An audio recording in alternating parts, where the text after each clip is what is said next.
Hello and welcome everybody back, hopefully, to ACL. If you're joining us for the first time, this is the first time that we're going live while doing the episode. So hopefully you're listening in from Twitter or Instagram or YouTube or wherever you're watching from. Or if you're watching this later, welcome. It won't be too much later that we'll get this posted. Christian Peck-Dimit, Alex Deimel, the A in the C in our ACL, a ligament that for now will be forever torn, or at least we're out indefinitely. How about that? We've got a ton to talk because we are blessed, Alex and I, and really the whole sports world, with the absolute incredible top tier level of sports that we've got on hand over the last few days and for the next couple of weeks as well. The NBA playoffs, especially last night, were awesome. The NHL playoffs were the same out on the ice. The MLB is starting to heat up. We're starting to get a little bit of NFL draft news. We're going to talk about all of it on what will be, I'm sure, a great episode of ACL. Yeah, I mean, looking forward. First time live. I'll be honest, it's kind of weird, but we're gonna roll. Also, a huge shout out to Bryce for coming on last week. That was awesome. Great. Obviously I didn't get to ask my hockey questions, but no, it was a lot of fun having him on. And yes, we do have some. I mean, it was said to me the other day, and I can't remember who said it, but they kind of put it perfectly. There isn't a bad series in either the NHL or NBA playoffs right now. There is not a series where you are like, I would dislike watching that. They all are pretty competitive. Heat Celtics might be the only one. And even that one, I mean, if they would have, scored one more point and maybe, hit, let's just say someone had the over and it was both of us, but it didn't hit, but I blame myself. Alex texted me and literally just asked me, like, should I take this? And we hemmed and hawed, but we did take the over and then literally 1 point short. Absolutely brutal. Yeah. I mean, I just watching the ball get fumbled around at the end and then I don't know. That was such a fight too, because I don't think Tyler Hero even had any of his 3-pointers. I think I needed 3 3-pointers from him, and I don't think he had any until the second half. And it was like, holy shit, this is going to be a fight. This is it. This is going to happen. And then to literally just lose it by 2 points. Alex is giving me all this pessimistic shit. Basically throughout the whole second half of we lost, the money's gone, it's over. And the Heat went on this great run, which to be fair, he ended up being right, but the Heat went on a great run and sort of didn't really necessarily make it close, but definitely made the overline a lot closer. That was indicative actually of a lot of games that we saw last night, because the first weekend, for all that it was, all the game ones in the NBA were going to start on the hardwood, were kind of blowouts. I mean, we saw a lot. We saw a lot of big time blowouts and even leads that you saw if you're scrolling back and sort of box score watching and looking at, the final scores. There were 12, there were 15-point games that weren't even that close, that didn't actually look that close at all throughout the entirety of the game, just sort of got a little bit tighter at the end, like that Heat game. But then we got a phenomenal set of finishes last night. Yeah, I mean, from the sounds of it, if you're a Sixers fan, you're still punching the air. Man. That just was, I mean, I can't imagine. And then, I don't know. I'm never going to be unhappy seeing LeBron fans unhappy. This morning, it sounds like they got Jamal'd, which, I guess happens to the best of us. Sucks to suck. It's the jersey I'm wearing right now, actually. But it's also, did I see some crazy video of LeBron just getting dragged down? Yeah. Oh man. What? The guy's a beast. He's done that before. He's had sort of, it was in against Boston in that 2018 run when he was basically horizontal, getting pulled down and sort of had his arms pinned against his sides, flung it up. He did it again. He's just that level of a monster. The two of us, of course, being a Detroit podcast, you would assume, grew up in that Southeast Michigan, Detroit area. We watched LeBron waltz into town 4 times a week or 4 times a season, every season, beat the tar out of us. So he has no love lost here, but you have to recognize the greatness. That, oh my goodness. And he hit those two huge, he missed the last one, and that's the one they needed. But he hit two huge threes last night that made the Nuggets need the game winner that they eventually got off of the right hand of number 27. Guy's a beast. He may end up going down in NBA history as the greatest player to never be an all-star, because he's never been an all-star. He always steps up come playoff time. And not that he ever has bad years, but he's been in a loaded West with, you got to think about his whole career, who's been in the West with him in backcourts. It's Damian Lillard, it's CJ McCollum, it's Klay Thompson, it's Steph Curry. There's a lot of talent to push him out of all-star games, but it doesn't matter. He wants the ring, and he finally got one last year, and they might end up getting another one this time. See, I do want to do we are a Detroit sports podcast, so I do want to ask, just kind of a reflection on last week. Obviously, Bryce Simon, our guest last week, incredible guy, really knowledgeable about the Pistons. What did you have any kind of thoughts after our discussion last week? Not even just about the Pistons and how the season went, but just the NBA in general. You know what? I sort of did. With the Pistons, we talked a lot about it. Go back and look at our interview with Bryce Simon of Motor City Hoops fame, of the Pistons Pulse fame, name an NBA podcast. He hosts it. He's a great guy, and like Alex said, very, very knowledgeable about the Pistons. But he brought up some great points about how the Pistons sort of finished their season in the way that Troy Weaver put together that team late and around the trade deadline. It really does become a question of, will it save his job? He also pointed out something that we sort of had overlooked, which was there was a report that came out last week that Troy Weaver is keeping his job with the Pistons, but that's not necessarily true. If you read into the fine print of it, he's keeping his job for now. The Pistons are looking for a new president of basketball ops. And evidently, from Bryce's sort of digging into that, he's the one, once they hire him newly on, will be the guy that makes the final call on Troy Weaver's job security in the future. And potentially, if you ask this Pistons fan, I'm pissed the fuck off. It's been too long. It's been, you watch the teams that rebuilt. I know I'm going off on a tangent here, but go for it. You watch the teams that rebuilt with us, that started this rebuild with us. It was two teams really that come to mind. It was the Cavs and the Magic. Look where the hell they are, playing each other in a playoff series while we have the worst record in the NBA again, and the worst franchise, or the worst record in franchise history. I think it's time to move on from Troy Weaver. And I think he summed it up perfectly when he quoted Sam Vecini last week when talking about the Pistons. It's been death by 1,000 cuts. I've held the belief for a long time that Troy Weaver makes the perfect picture.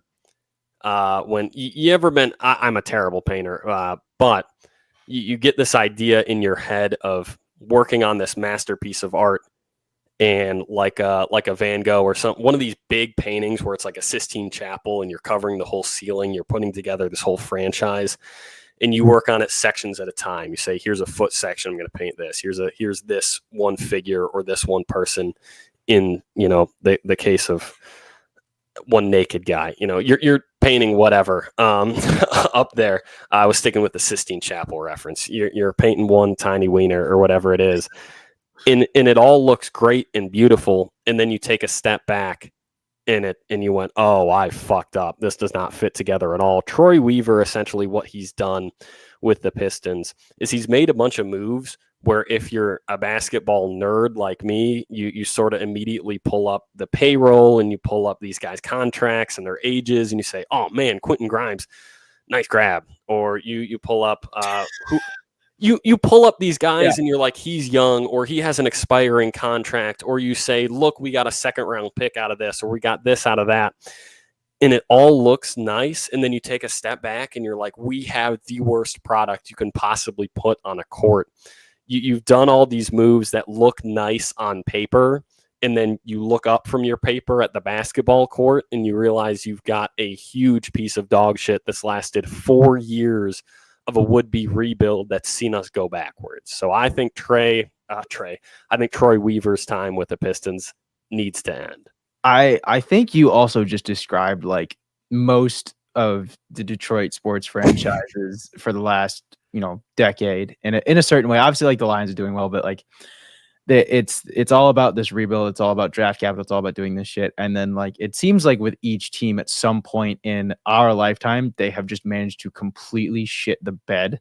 And I'm not going to sit here and say that I know everything there is about like, development of prospects and things like that. Like I'm clearly far from a fucking expert with that, but like it really for this long, like it blows my mind. And like it also, I just felt old seeing, Blake Griffin like finally like officially retire. Like that was just weird. And then like not, and again, this is gonna, kind of expose myself as the true fan, truth of my NBA fandom. I didn't realize that Kevin Love is still playing basketball. That blew my mind. I mean, good for him, but holy shit. But yeah, I obviously a lot to talk about, not the most pleasant things with the Pistons. And I will say, like, I wasn't really ready to talk about it last week, but I think with your blessing, I'm willing to Wings time. Get into a little bit of the Wings. Just like looking at if you literally look at Cap Friendly, the most aggravating thing in the world is Justin Hall has until, let's see here. 25-26, and he's getting paid $3.4 million a year. It's an 82 game season, I believe, just like 88, 80, somewhere in the low 80s. You want to guess how many games he played this year? I'm trying to pull it up fast so I can look smart at this. I don't know, 30? 38. Oh, man. Yeah, that's tough. 38 games. Yeah. It's not like he was injured the whole time. Like he was in the minors. So we're spending, again, like I said it last week, I do trust in Steve Yzerman, but that's just a move I won't understand when you've got, Razor and Sider, who are still, restricted free agents, but we're signing a guy that was literally, there were articles about how dog shit he was for the Maple Leafs being published last year. And then we sign him to like a 3-year, whatever, $10 million deal. Like, what, really? That just doesn't compute for me. And I think the end of the day, like the issue was really depth. I mean, Larkin goes down, you have like these long just droughts without him. And not that there wasn't players around him, but it was clear like how much he does kind of carry the load in a way for the team. And it was just kind of disheartening to see. My big question is Patty Kane going to come back? I think, it sounds like the locker room is rooting for him. I saw DeBrincat said something about like wanting to bring him back and things like that. I don't know. It does just watching that Rangers Capitals game the other day just had me in pain, and it wasn't because it was a bad game or anything. I was just like, this is where we were supposed to be, and not necessarily. I think we would have been playing the Panthers or something along those lines. But like, it's like really this. I don't know. And again, like you can be disappointed with the finish, especially considering they won that last game. But at the same time, you can't go on a 7-game pointless streak and expect to make the playoffs. You can't. You cannot do that. That is a completely unreal expectation. And I think it was. I think so many people were easily drinking the Kool-Aid when this team was like in the top wild card spot and even was the 3rd seed. I remember like Red Wings Twitter was going nuts when the team was the 3rd seed in the Atlantic. It's like that's really, I get like the last couple of years have been bad, but it says a lot that that's the bar. And I think you can say that for a lot of Detroit sports teams, unfortunately, except the Lions now. But yeah, I mean, but that was, I mean, you know from growing up in the Detroit area, you got a lot of this people that didn't watch Detroit sports. Whenever you would talk Detroit sports, gave you the Lions, they're terrible because they didn't watch, and that was their throwaway line to sound, they suck again, whatever. Really, what has been the big thing with Detroit sports has been all of this middling around near the playoffs and doing what the wing. And I'm not talking about what the Wings have done because they've historically been so great making the postseason, but this season sort of falls in what has become hemming and hawing around sort of competing.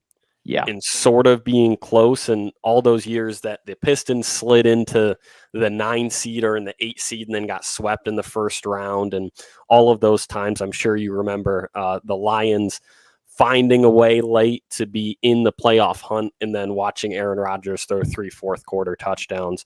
It falls into that, and I know this is a big question because it is, because you're looking at not just this year, but you have about $10 million or $9 million coming off the books.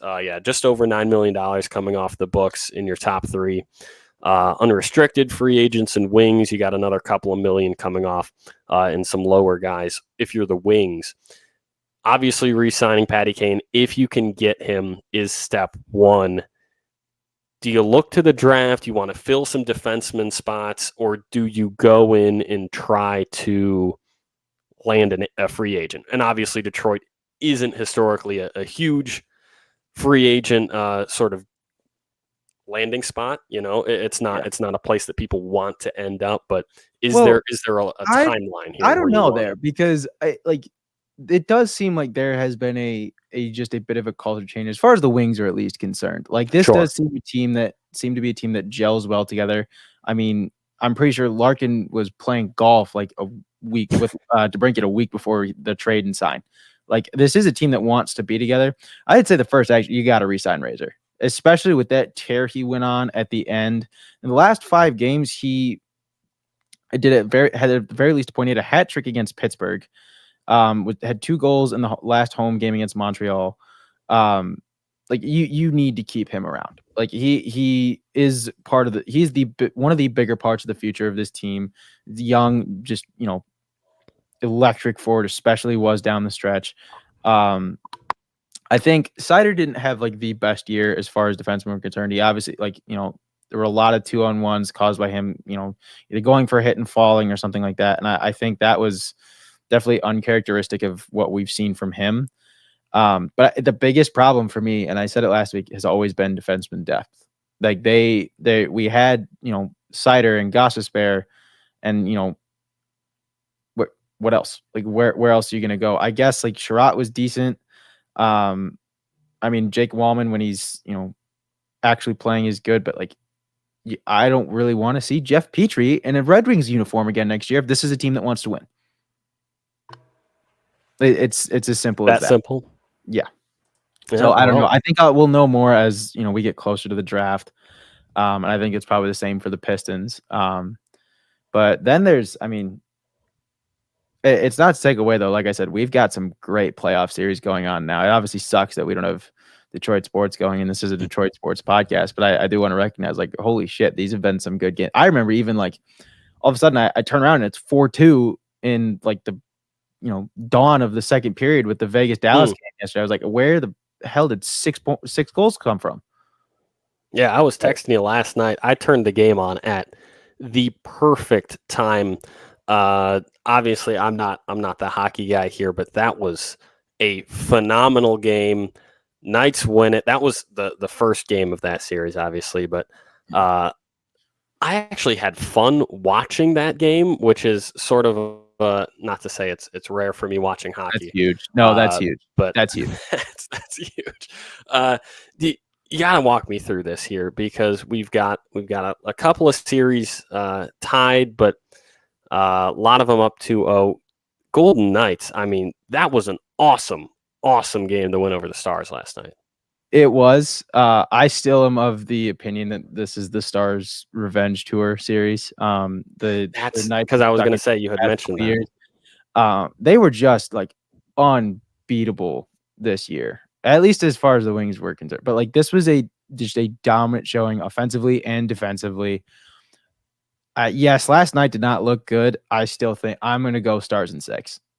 The way this team has played this year just felt different compared to even the past regular seasons where they've still looked pretty fucking stellar.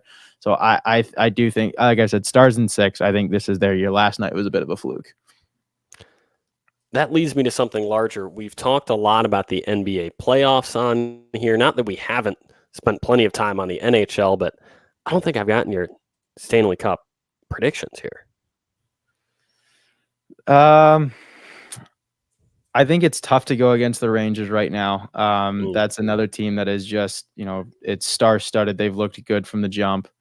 I will say, while I'm looking at it, I've got ESPN open here, and someone may or may not have taken the over in Tigers Rays, and it is currently 0-0. So we don't like to see that, but there's a lot of time left. Going back, I mean, if you look just down the Rangers roster, it is like they solved the Wings problem, which is just depth. They have, guys that you have definitely heard about, like that are known to be stellar players, like in their third line defense and their third and fourth line forwards that are just, can stay with just about most, I'd honestly argue at the very least, most second lines. So I think this, I think we'll see a Rangers at least conference win. That's the thing with the NHL. It is, I think, a little early to say because I think they do a good job of spreading the wealth as far as the good playoff teams go. Oh, we're changing stuff up now. We're getting fancy. Yeah, keep going. If you couldn't tell, to our probably one or two viewers right now, we are very new to this whole StreamYard thing and going live. So we're just kind of experimenting. But yeah, I think it's too early for me to tell. Like I said, the Rangers have always looked good this year, but at the end of the day, that's the beauty of sports, is you never know who's gonna come out on top. But I did also want to ask you, because obviously we're in the playoffs. Like, our teams are for the most part out. And we were talking about this a little beforehand, but the draft lottery. Obviously you have the NHL and the NBA that have had it for a few years. The MLB just adopted it. The one major league that still has yet to adopt it, which I don't know if they ever will, is the NFL. I guess, like, you obviously, from the Pistons perspective, or just from the NBA perspective, a little bit more than I would. Is it actually that big of a benefit?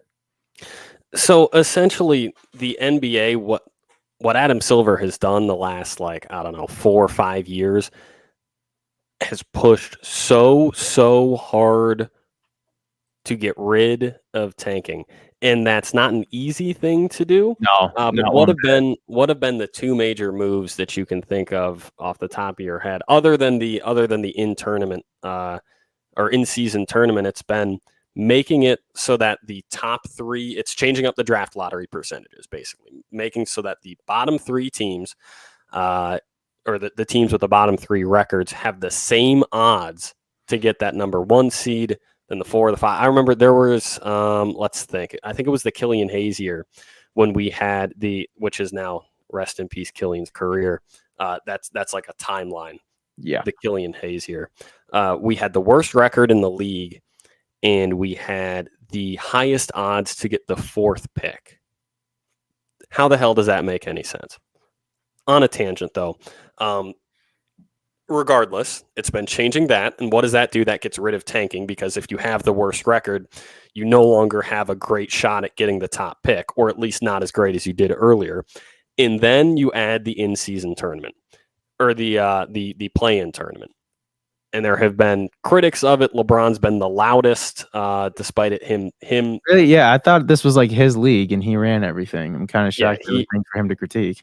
He keeps complaining about it. I'm not really. I can go back and forth on the play-in tournament. That's a discussion for a different day. At the end result of it is that the 6 through 10, of course, get in, and 9 and 10 are now fightable spots.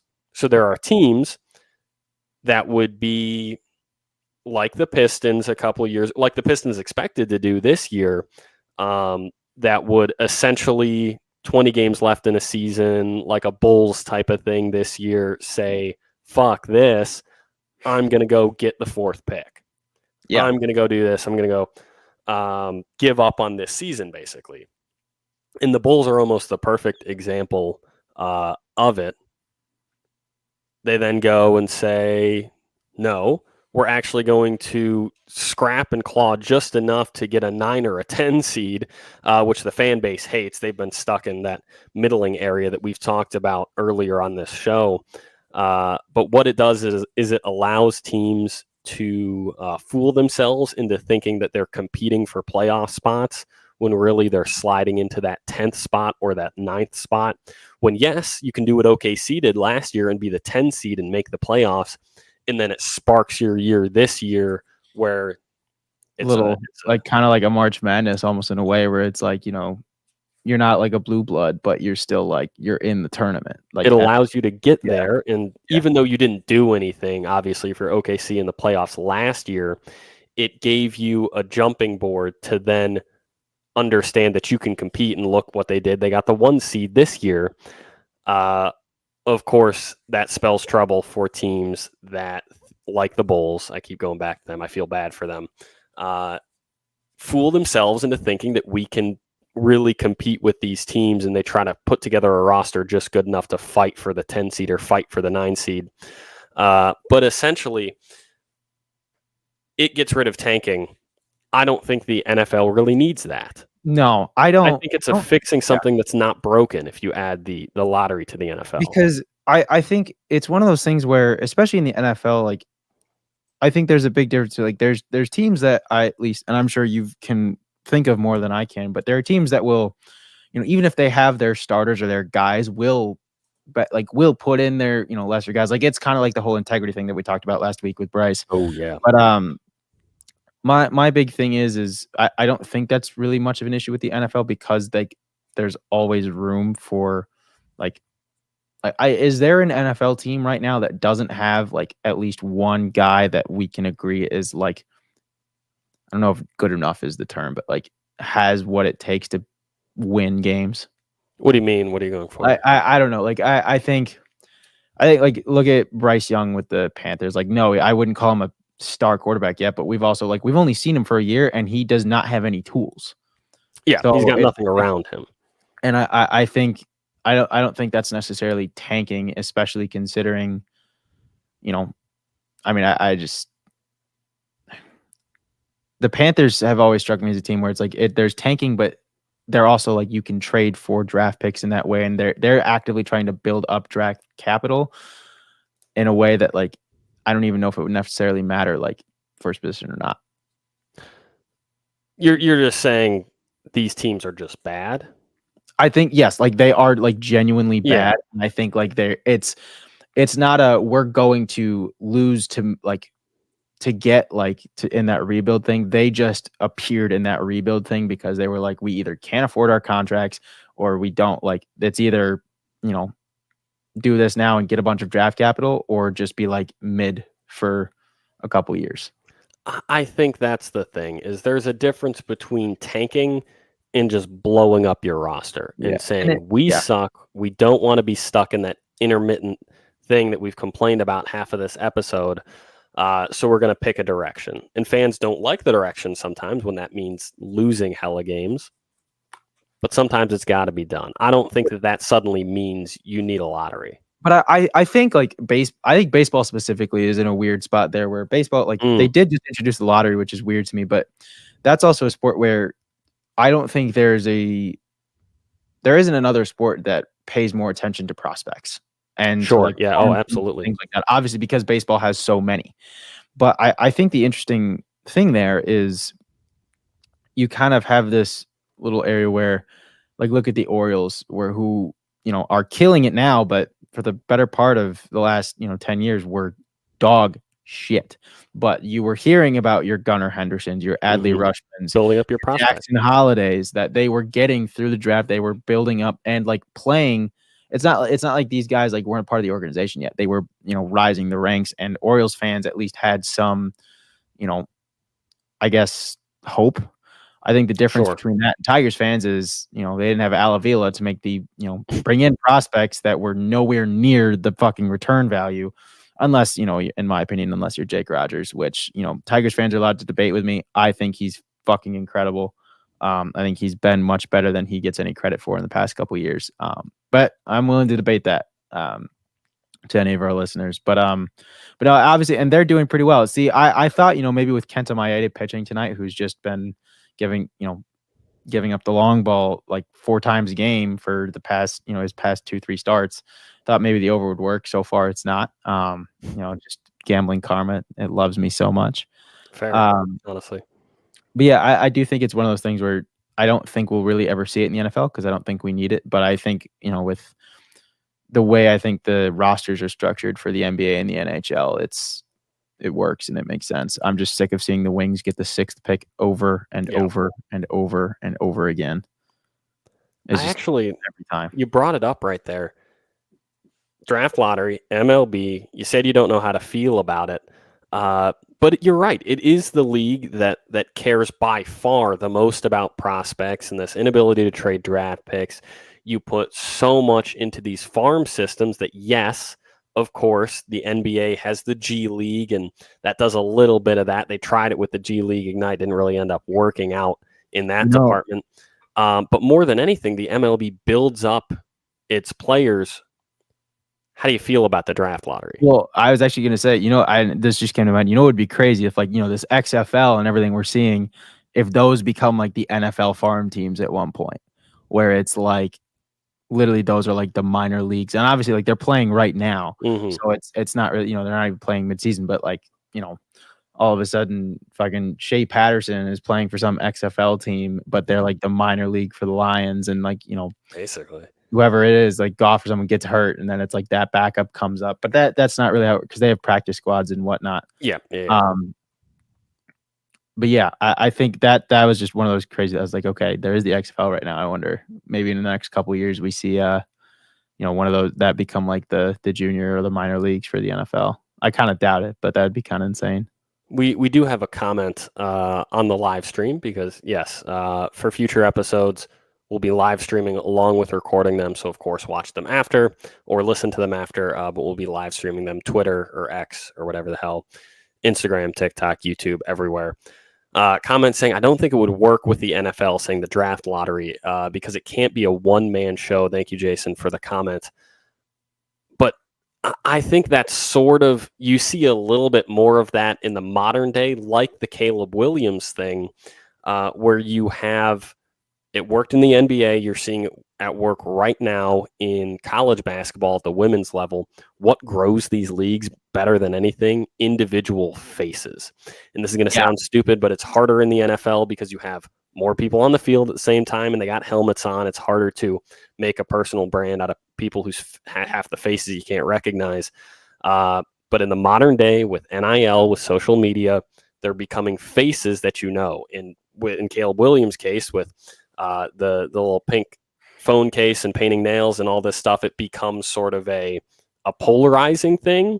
But regardless of how you feel about him, this idea of putting on the pedestal or pushing up the idea of individuals and personalities, and I think that's what leads to exactly why Jason says it can't work in the NFL. I think that's sort of why it is working right now, where you create these auras around people where you're like, I need the tank to get this guy. I really want Jaden Daniels. I really want Caleb Williams, because there's faces and there's people that you know that I don't think really existed before maybe 3-4 years ago, before NIL and the rise of social media in sports. Can we also talk about this guy for a second? Like, let just, and again, obviously, like, and I will say it a million more times on this podcast, there's a reason neither of us are GMs of any sports team in any sports league. How dare you? Because sorry, I will say it for me, because I am a dipshit and I am fully aware of that. But let's just hypothetically, you are the GM of a team. Yeah. Are you really drafting a guy that got his fingernails painted? Fuck Utah. Yes, dude. Why the fuck does that matter? You then lost. Why the fuck does that matter? I'd be way more worried. If you're going to do that, it might be like, you've got to win. Yeah, obviously you do. But I'd be way more worried about his attitude. You look at him in interviews and you look at him in pressers, and you see a guy that's maybe above you or above all of this. I don't want to throw because I don't want to, and not, I think you're more worried about his attitude than the fact that he painted his nails, dude. What the fuck? That doesn't have anything to do with his ability as a football player. It's not the painting your nails. It's sending that message, but then not delivering on that message. Because they lost the game. I think 100 different players have done that in different ways. I think the fact that he painted it on his nails makes it look stupider, maybe, and makes it look more high profile. But I think 100 different players across the history of every sport have promised things that they haven't delivered on. We're going to go undefeated this year. We're going to kill Ohio State this year. Hey, Tim Tebow did it. let's not make everybody liars. No, but that's my thing. Look how he turned out, dude. That is not a good way to scout prospects. Well, but I guess you're right. It is more of an attitude thing. That is just one of those things where I'm like, really, I'm one of those. You're gonna make that statement. Got to back it up and deliver on it. I'm with you there. I'll back that up. Yes, like obviously, like he's got the talent, but I also, and I guess it sounds like he's the consensus number one. I guess if we're gonna tie it back to Detroit and Michigan, JJ to the Vikings seems like the big I guess headline right now. Where do you think he fits in with that roster, especially like having imagine being a rookie and all of a sudden your number one target is Jay Jettis. Yeah, I'll go with this. I've talked actually this morning. So I do a morning radio sports show. Soft plug. It's fine. Soft plug. Unless you're in the tri-state area in Kansas, that's not a soft plug for you. So it doesn't matter. But we talked about it this morning, obviously from a Denver perspective, because that's sort of where I am out here. But JJ has sort of gone through this phenomenon where it's funny. I actually got a text in a group chat, I don't know, a month ago from a buddy of mine from back in college that essentially, big Minnesota guy, essentially was saying, like, is JJ going to be there? Will he fall to, obviously he's a Minnesota guy, so our pick at number 11. I don't remember my exact words, but they were something along the lines of, obviously, yes, he's going to be there. I think he'll go like 14 or 15 or 16, somewhere in that range. Since then, you've seen a huge push from him. He's currently mocked at, depending on where you look, anywhere from number 2 to number 6. Something happened somewhere in the like stretch of this off season, through the combine, through all his workouts and interviews, that boy, he just exudes confidence and being a winner, and suddenly he's a pro. He's been doing it for 3 years. I love JJ, but this idea, and I wish him all the success. I hope that I am wrong. I genuinely want him to be the best quarterback possible. I've been a JJ fan for a long time, back to when he should have been starting over Cade McNamara, but the idea of him going number 2 over Jaden Daniels, number 3 over Drake May, going 4, 5, 6, even 7, though Tennessee probably wouldn't take him because they don't need a quarterback, is crazy to me. It's wild to me. I don't know how you can watch tape on Drake May or Jaden Daniels, or even, to be honest with you, even Michael Penix, and say, I need JJ over this guy. Okay. Yes, I will say that I crossed the line at Michael Penix. Like, he is a gunslinger. He is a gunslinger. But he had a bad game against the best defense in college football. I'm not talking about a bad game. Like, that was, we did not see a true Michael Penix that game. And as diehard of a Michigan fan as I am, we did not see a true Michael Penix there. Like, he was playing against the best defense and he was hurt. Like that, he is an incredible guy. But again, and I hate to be that guy, and again, it's one of those where you're wishing him all the best, but like, how many times has he torn his ACL? Yep. How many injuries did he sustain both at Indiana and at Washington? Like, the question there for me is, is someone willing to spend a top 5 pick on someone that could be that? If they are and it works, hats off to you. But he was originally mocked up in the range you're talking about, that lottery sort of pick. Tankathon right now has Michael Penix going way in the late first round at 23 to the Vikings, actually, which I think would be a good fit. But the idea that he goes late in the first round, I think that's more than worth spending that sort of pick, or an early second round pick on a guy like him or Bo Nix. They're very different quarterbacks, but similarly, they've shown the ability to play in a pro style.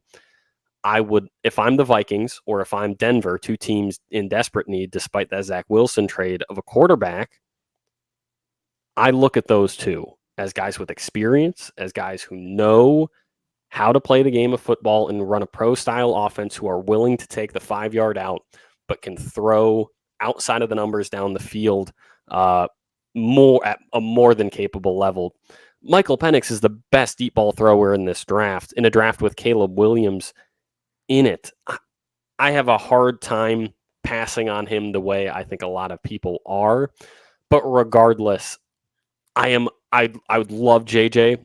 I want him to go number 2 to Washington and have all of the success they wish him and more. But I think it's too much pressure on a kid that hasn't shown the ability at arm strength levels. He does not have the arm talent of any of the other quarterbacks we've named in this draft. When he has pressure in his face, he's shown that he is willing to bail on the pocket far too early. Honestly, it's sort of odd. He doesn't have the arm strength I think he does. I think on throws down the field, it looks like he's really winding up to put the ball where I don't know. He shouldn't need to wind up for. And I know that's sort of a basic take. He does not have the arm talent. I want him to, and I hope that he develops it and suddenly becomes amazing. I'll be honest. I don't think he's worth spending a top 5 pick on. I think this is now his kind of time to shine. I don't know whether I'll be honest. I'm up in the air whether he's a top 5 pick or not. Like obviously he's going to go to the NFL. He's going to do great things. Hope so. I do want to transition though. Obviously, as I've said, I think I've said like 3 times now, we are a Detroit sports podcast, and we will get to more of that too. If you look at a couple of the mock drafts, a couple of them seem to have Detroit trading their first round pick. I think they're at pick 29. Like this one has on CBS has us trading it to the Panthers, and the Panthers taking Adonai Mitchell, who was a beast for Texas as a wideout this year. Let's say that doesn't happen. Do you have any predictions on what position do you think they'd need filled and who they might take? In terms of specifics, I think when you're at the bottom of the first round, you're exactly right. They're sitting at the 29th pick right now. And then they've got 61 in the second round and 73 sort of early in that third round. I have a hard time seeing us not go defense. You know who's projected to be there around that time? One Junior Colson. I would not mind that at all. A little bit of linebacker help. It sounds like it's going to be defense. Like you said, considering. I will say, I don't want to interrupt. I wouldn't be surprised if we slide in the third or the fourth round and take a receiver, especially after losing Josh Reynolds. I would love some receiver depth. And you're not going to find a diamond in the rough. I hope you do. You're probably not going to find a diamond in the rough the way you got Amon-Ra St. Brown in the fourth round a couple of years ago.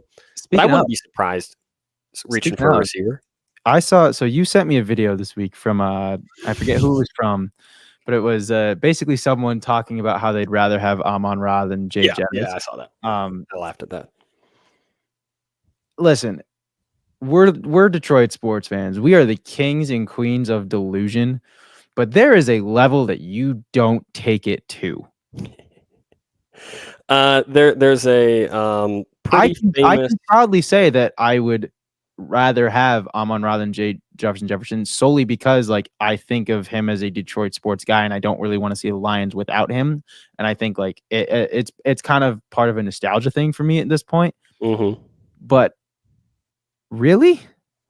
So there's a pretty famous sports media group based in Michigan. It was Woodward, wasn't it? It was Woodward Sports. Okay, I wasn't going to call him out. I was going to leave that to you, but go for it. I love the idea of Woodward Sports. I think they're getting too barstooly, but that's not for us to critique. We have like 9 followers on Twitter.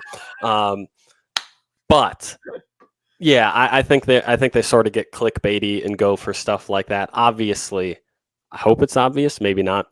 You want Jay Jettis, especially long term, over Amon-Ra. I think that's interesting. How willing the Vikings are to roll up the Brinks truck in front of him with the question mark at quarterback that they have.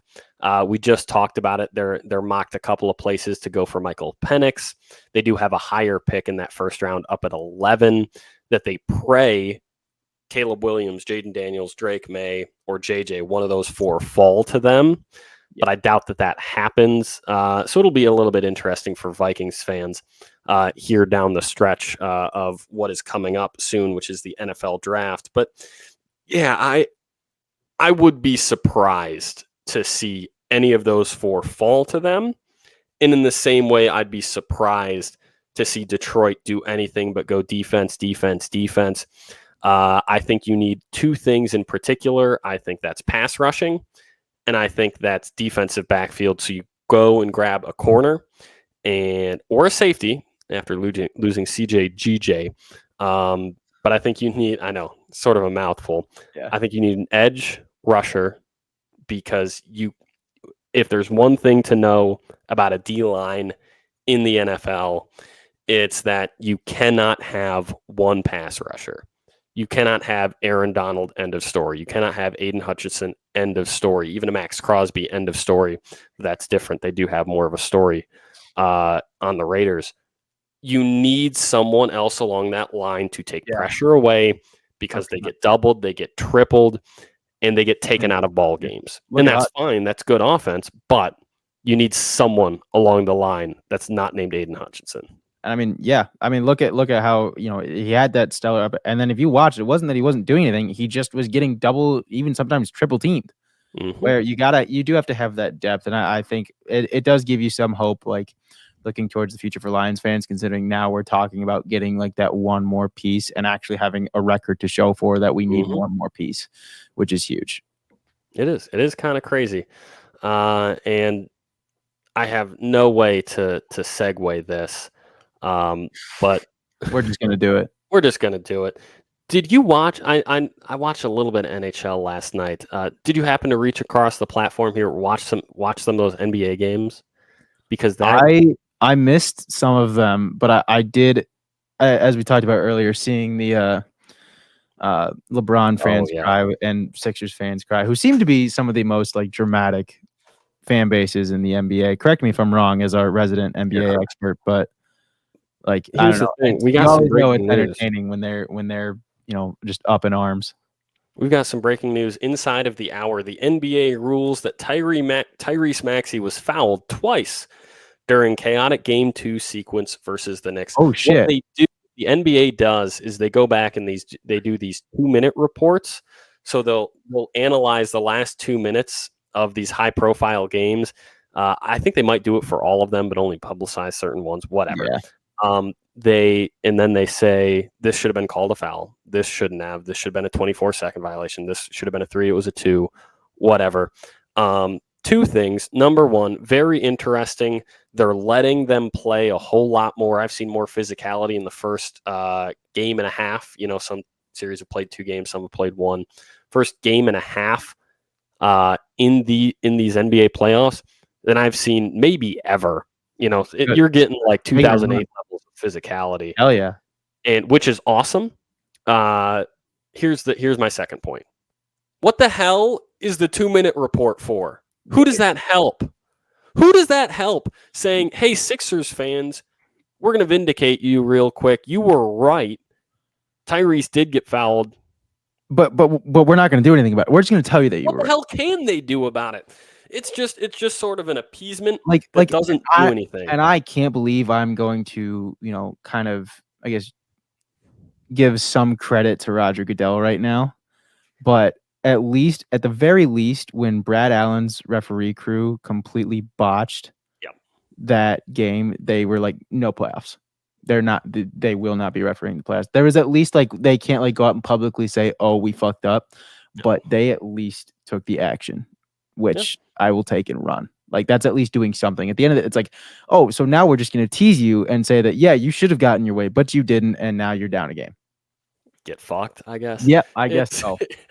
I don't see the point in them, but at the same time, if I was a Sixers fan, it would make me feel a little better knowing that I'm not just complaining at air and sort of punching nothing, saying he got fouled, he got this, he got that.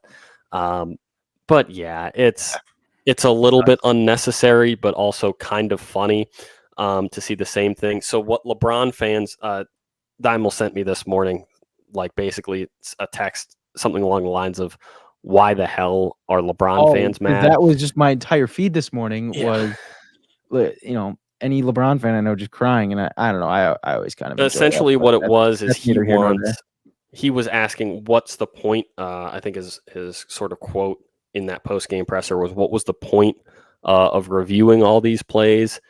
The implication of, if you're not going to get it right, if you're not going to do this, if you're not going to take the time to go make sure that all these calls are correct, which is fair.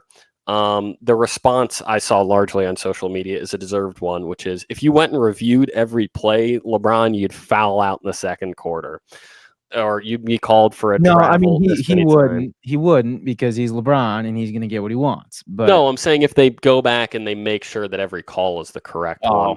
Yeah. Regardless, that was an awesome finish to Nuggets Lakers. A 20-point comeback was absolutely crazy. Right in your face too at the end there. You're saying that, I always just think of the video of they catch the ref on the mic talking to Jordan, and Jordan goes up and tells the ref, I saw something different, Michael, but I believe you. I believe you. If you saw that, Michael, I got you. Yeah, a little crazy. I love the fact that Anthony Davis, not 48 hours ago, got in front of a microphone and said, I'm the best defensive player in the league. I should be up for DPOY. He wasn't, of course. And granted, I'll give him that. He's right. He shouldn't be up for DPOY, but he'll end up being where he should be, a first-team all-defensive player. Yeah. And he's deserved that. He played great on both ends, and he was cooking Jokic. I'm out in Denver country right now. I'm out in Nuggets country. Jokic is awesome. He might win another MVP this year. I think he should. Regardless, he got cooked last night. They put him in a high ball screen on a wing with a shooter, either Reeves or D'Lo, lifting from the corner while they went downhill. Hopefully that doesn't go. That's super simple for NBA people. It put a ton of spacing around Jokic defensively where he couldn't do anything. He couldn't move quick enough to get in front of AD, and he got his shit cooked. But it's always the last. It's like you're a teacher in the fourth grade. You don't see the person that punches first. You see the retaliation. Nobody is going to remember the fact that AD cooked the fuck out of Jokic and went for one of the most efficient playoff games I've ever seen. He had missed one shot at halftime and had a 30-piece halftime. AD was absolutely cooking, making mincemeat out of Jokic. But nobody remembers that. They remember the retaliation, and the retaliation came from the right hand of number 27, who just put it up and over AD for the win. And then AD tripped over Jamal, and was in their pile. It was in the pile up. Oh my gosh. Brutal. That's just a tough way to you're stuck in the middle of just a mob scene. But is what it is. Hey, you got a game winner hit on you. Anything goes. But a tough finish for Lakers fans, and an even tougher one, I think, for Philly fans. Jokic is injured. Now you're down 2-0. And for LA, you just wasted the best playoff game D'Lo has maybe ever played in a Lakers uniform. And you had an awesome, awesome game from AD. If you can't win that one, I don't know if you win one. Yeah, that's fair. I do quickly. I'm assuming your pick of the week this week is NBA based. I do want to get to that. I don't know. Go for it. Go for your pick. I mean, I said it earlier. I have the over in tonight's Tigers Rays, and that's currently 1-0. Shout out Riley Green. It's not looking good. It's over at 8. And it's 1-0. That's fucking tough. So we love to do our picks of the week on this show. We're big bettors. Not in terms of the amount, responsibly. Of course. Yep, but no unit shaming. But bet responsibly. Be very safe. Don't do anything stupid with your money. I don't know. Don't text us. Call the gambling hotline. I was about to say text us if you need help. Don't do that. Text professionals. However, we perpetually save the picks of the week for the end. That is not by design. That is because we forget. But here's the thing. Suns T-Wolves is about to tip off, so I'm going to do 2 picks. One that applies if you're watching or listening on the live stream, and that is Timberwolves -3.5. If you want to wait for the live bet because the game's starting right now and see if you can't get it at one possession -1.5 or 2.5, do that. I think they take care of business again. Is Ant Edwards going to go for 18 and a quarter the way he did in game 1? Probably not, but I think he'll cook enough. I think we see KD go right at him, but the Timberwolves just had too much size, played too well. in their front court. I think they do it again. I think they win. If you're not watching live and if you are watching afterwards, hopefully you get it quick enough to head over to Mavs Clippers. I think they do the same. I think the Clippers also take care of business. The line is only at 1 right now. Luka will be out for blood, parlay and over with his points or a 30 points plus of Luka with a Clippers win. Honestly, the Clippers didn't even play all that great. They had a good game from James Harden and the defense was great, but it's not like they really crushed the Mavericks while playing top tier. I think if they get some good play, they can do it again and they can take down Dallas. So -1 and or your Luka overs in that one. Book it. Hopefully in the future we will not save them for the end of the show, because we keep doing that. We got to sprinkle it out. Like we were literally talking about these series earlier, and we just didn't mention them. Exactly. But more great sports coming at you the rest of this week. We'll have a ton to talk about for next week, and even in a couple of weeks we'll have an in-person show. So make sure to go follow, especially if you're watching this afterwards, so you can catch the live stream next time. Interact with us, comment with us.